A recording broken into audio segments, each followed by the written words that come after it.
ஆன்மீக நண்பர்களுக்கு அன்பான வணக்கம். 7.5 வருடம் என்று சொன்னதுமே நம் நினைவுக்கு வருவது சனி பகவான்தான்.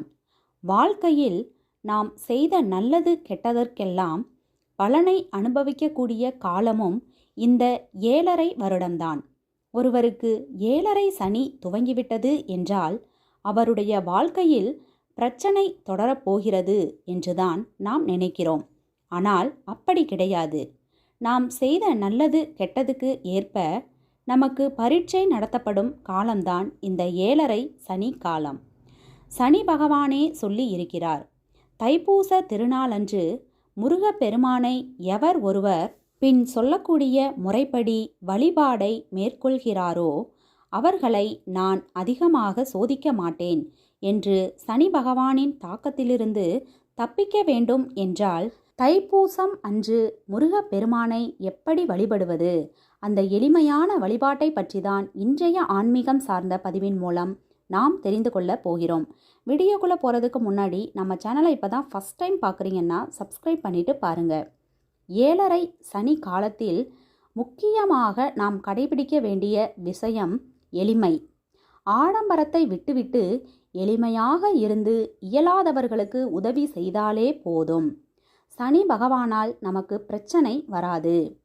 முருகப்பெருமானின் நட்சத்திரமான பூசம் நட்சத்திரத்தில் தை மாதத்தில் வரக்கூடிய பூசம் நட்சத்திரத்தில் முருகப்பெருமானை நினைத்து எவர் ஒருவர் எளிமையாக வழிபாட்டை மேற்கொள்கிறார்களோ அவர்களை நான் எதுவும் செய்ய மாட்டேன் என்று சனி பகவானே வாக்கு கொடுத்திருப்பதாக சாஸ்திரத்தில் சொல்லப்பட்டுள்ளது.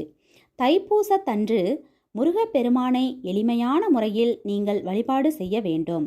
தலைக்கணம், அகங்காரம், கர்ப்பம் இவைகளையெல்லாம் எடுத்து மண்ணில் போட்டு புதைத்துவிட்டு எளிமையான சாதாரண மனிதராக முருகன் கோவிலுக்கு சென்று வரிசையில் நின்று முருகனுக்கு உகந்த பாடல்களை பாடி முருகனை மனம் உருகி வழிபாடு செய்துவிட்டு தைப்பூச திருநாளன்று மதியம் உங்களால் முடிந்த அன்னதானத்தை சாதுக்களுக்கு, முதியவர்களுக்கு செய்தாலே போதும். சனி பகவானால் உங்களுக்கு எந்த தோஷமும் பிரச்சனையும் வருவதற்கு வாய்ப்பே கிடையாது. அந்த பழனி முருகனுக்குத்தான் தைப்பூச திருநாள் ரொம்ப விசேஷம்.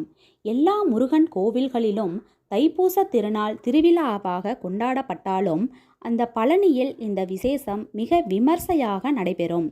காரணம் என்ன தெரியுமா? அந்த இடத்தில்தான் முருகன் ஆண்டி கோலத்தில் இருக்கின்றான். எளிமை என்ற வார்த்தைக்கு உண்டான அர்த்தமே அந்த ஆண்டி கோலம்தான். அரச கோலத்திலும் இருக்கின்றான், சாது கோலத்திலும் காட்சி தருகின்றான். நேற்று இருப்பது இன்று இல்லை. இந்த மாயையான போலியான வாழ்வில் எதுவுமே இல்லாமல் இந்த பூமிக்கு வந்து எதுவுமே இல்லாமல் பூமியிலிருந்து செல்கின்றோம். இதுவே முருகன் உணர்த்தும் தத்துவம்.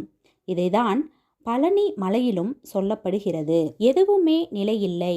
இந்த மாய உலகத்தில் தேவைக்கு ஏற்ப மட்டும் வைத்துக்கொண்டு தேவைக்கு அதிகமாக இருப்பதை இல்லாதவர்களுக்கு உதவி செய் என்று சொல்கிறது முருகன் வழிபாடு. நீங்களும் வரவிருக்கும் தைப்பூச திருநாளன்று மிக மிக எளிமையான முறையில் முருகப்பெருமானை வழிபாடு செய்து உங்களால் இயன்ற அளவுக்கு அடுத்தவர்களுக்கு அன்னதானத்தையும் உதவியும் செய்யுங்கள். நிச்சயமாக உங்களுக்கு வரக்கூடிய 7.5 சனி காலம் நிச்சயமாக கரடு முரடாக இருக்காது. முருகனின் ஆசியால் வாழ்க்கை சுகமான பயணத்தை கொடுக்கும். எல்லோராலும் பழனி முருகன் கோவிலுக்கு சென்று வழிபாட்டை மேற்கொள்ள முடியாது. உங்கள் வீட்டின் அருகில் இருக்கும் முருகப்பெருமான் கோவிலிலேயே மேல் சொன்ன முறைப்படி எளிமையான முறையில் வழிபாட்டை மேற்கொள்ளுங்கள்.